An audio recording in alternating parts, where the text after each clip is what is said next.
Chama cha ACT Wazalendo kimeandika barua kwa kuitaka serikali kusitisha kufutwa kwa kanisa la Gwajima. Napenda kunukuu barua ambayo imeandikwa na chama cha ACT Wazalendo ikisema kuwa katika kichwa chake cha habari kuu kinasema serikali isitishe kufutwa kanisa la Gwajima.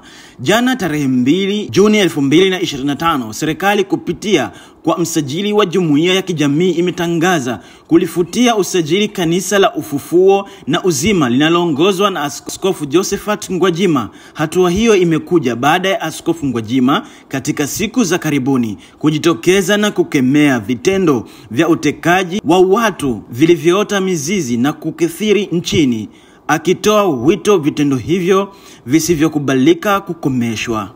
Mbali na hatua hiyo, wafuasi na waumini wa kanisa hilo wameripotiwa kukamatwa na polisi, hali inayoashiria muendelezo wa ukiukwaji wa haki ya kukusanyika na kuabudu.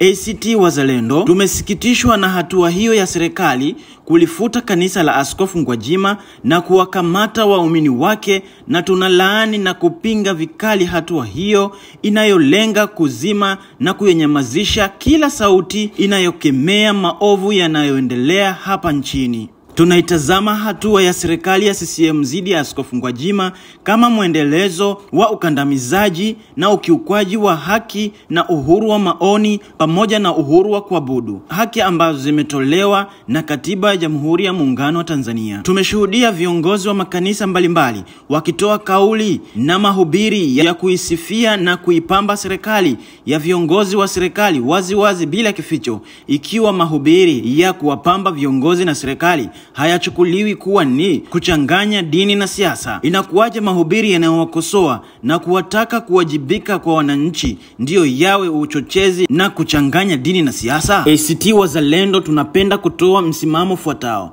serikali isitishe mara moja hatua yake ya kulifutia usajili kanisa la Ufufuo na Uzima, kwani hatua hiyo ni ya kikandamizaji na inavunja misingi ya uhuru wa maoni na uhuru wa kukusanyika na kuabudu. Zaidi, inalenga kuzima sauti zinazopinga maovu katika nchi na kustawisha sauti zinazoshamirisha maovu na udhalimu. Tunamuunga mkono Askofu Josephat Gwajima kwa moyo wake na ujasiri wa kuzungumzia masuala tete ya utekaji nchini, ambayo licha ya uwepo wa watu wengi walioathirika na vitendo hivyo vibaya, lakini sauti kama ya Askofu Gwajima zimekuwa adimu, wengi wakikaa kimya kuhofia kushughulikiwa na serikali endapo watazungumza. Hatua ya Askofu Gwajima ni hatua njema inayolenga kulinda haki za binadamu na kudumisha utawala wa sheria. Askofu Gwajima anastahiki kuungwa mkono na si kuvunjwa mkono. Tukikubali kila anayejitokeza kukemea matendo maovu ashughulikiwa na serikali, nchi yetu itakuwa hatarini. Tunatoa wito kwa jamii yote ya Kitanzania, pasipo kujali tofauti zetu mbalimbali, kuungana pamoja kupinga na kukemea vitendo vya ukiukwaji wa haki za binadamu vilivyoshika kasi katika nchi yetu, hasa vitendo vya utekaji, kupotea kwa watu na mauaji. Tusikubali nchi yetu kugeuzwa kuwa kitovu cha utekaji na mauaji.